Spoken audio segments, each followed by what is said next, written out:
Allora, oggi c'è stato il social event del distretto veneziano della ricerca e dell'innovazione e abbiamo parlato di sostenibilità, in particolare dell'Agenda 2030 delle Nazioni Unite. Abbiamo parlato degli 17 obiettivi dell'agenda e volevo sapere da te com'è andata questa giornata. Ne abbiamo fatto un'intervista prima dell'evento in cui chiedevo che cosa significasse per la tua istituzione sostenibilità. E voglio sapere se oggi, dopo questa giornata di lavoro, la tua idea di sostenibilità è cambiata.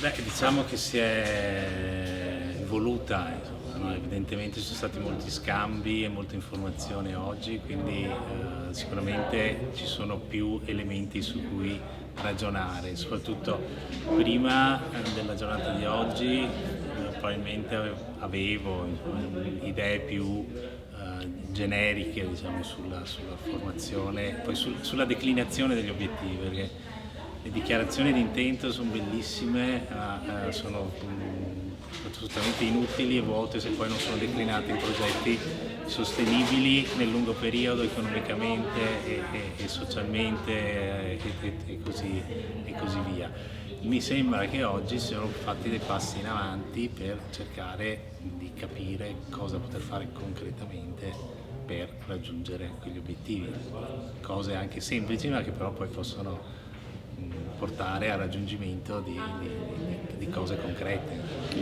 Sicuramente è stato utile. Tu dici concretamente, noi infatti abbiamo cercato di inventarci questo format dei tavoli della sostenibilità in cui abbiamo messo insieme persone con background molto diverse provenienti da istituzioni. Devo chiederti due cose. Uno, se secondo te ha funzionato come metodo di lavoro e di raccontarci cosa è emerso dal tuo tavolo della sostenibilità.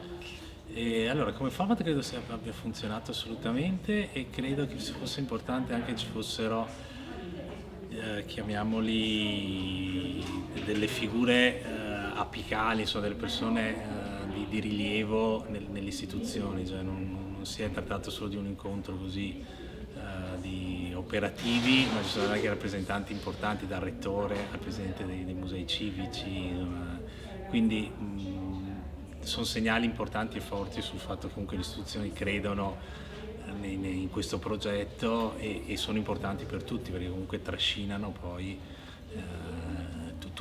tutte le organizzazioni verso quegli obiettivi. Insomma, il fatto che venga deciso dal presidente una cosa non è solo un esercizio fine a se stesso. E quindi va benissimo un format che vada, secondo me, sempre in questo senso, cioè ci vogliono dei players importanti che trascinino poi i vari gruppi, insomma, no?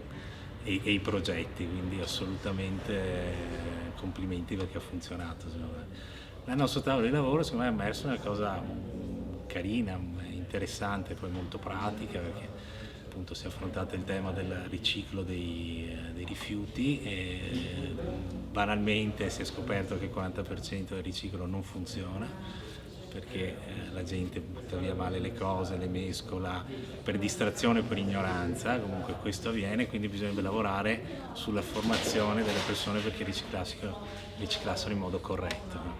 Un tema semplice, banale, che però poi porta ad avere più rifiuti ben riciclati e quindi più risorse per poter innescare quel ciclo virtuoso che è il riciclo, diciamo, dei rifiuti, della plastica, della carta, di tutto quello che si può recuperare, vetro, tutto quello. Quindi insomma, direi che in mezz'ora di lavoro con 8 persone siamo stati anche bravi in questo.